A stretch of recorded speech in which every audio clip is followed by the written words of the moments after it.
name's Dom Hartley and I'm the peatland officer at the Forest of Bowland AONB.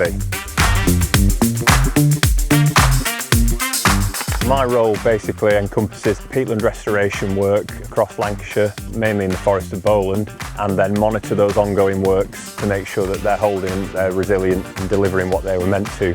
Day to day, my job can be completely different. I can either be in the office writing funding applications, doing mapping work, costing up for future jobs. On the other hand, I can be out on site with farmers and landowners. I'll quite often go out and survey sites, which is usually the baseline we need to then organise restoration work to address erosion problems on the peatlands.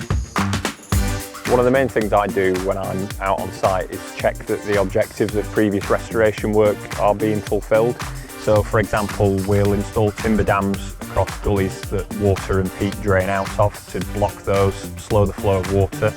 We'll install coir logs, which are kind of coconut husk 3 metre long length, and again they break up the flow of water, and peat that would otherwise wash off the moor can accumulate behind them and new vegetation can grow. And we take quite a lot of fixed point photographs as well, so we revisit the same spots twice a year, every year, to make sure that we're seeing the changes that we think we should be.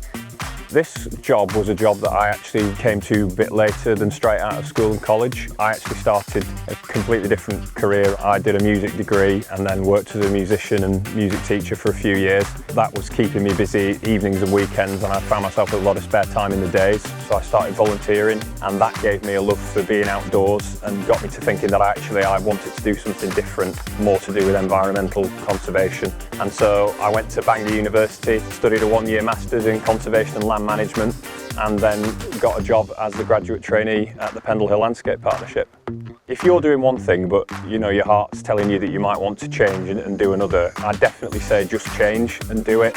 I had the feeling that I wanted to change from being about 23, and I didn't actually change career until I was 25. And while it's worked out well for me and I love what I'm doing now, my one regret is that I wish I'd have changed earlier.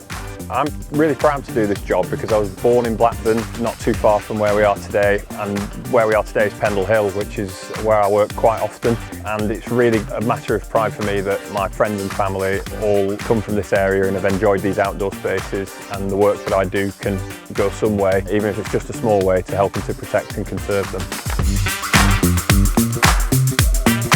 If you're thinking of starting a career in the outdoors, I think the main thing you have to be is to be open to learning about it. You don't need to go into this with a ton of prior knowledge and experience. It's the kind of thing where if you're willing to put in the hours and help people when they ask for it and do stuff off your own back, you will be rewarded by what you'll learn and pick up really quickly.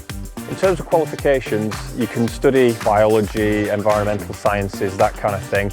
Equally, you can volunteer. Local volunteering groups will give you the practical skills and the knowledge that you need to be able to get a career in environmental science. As long as you're open-minded and willing to learn, you'll quite quickly be able to pick up the skills you need to be able to do a job just like this. Is the job well paid? Well, paid well enough for me. I love what I do and I live comfortably, but if you're looking to make millions, then environmental conservation might not be for you. Working hours are usually 9 to 5, Monday to Friday. There are occasions where we'll kind of work evenings and weekends as well, but they're few and far between. In terms of memorable and funny things that happen when you're working, it's such a wet and uneven surface up there. If you're not wearing your wellies and you decide to go for boots, you're almost certainly going to put your foot down a peat hole and spend the rest of the day walking around with wet socks.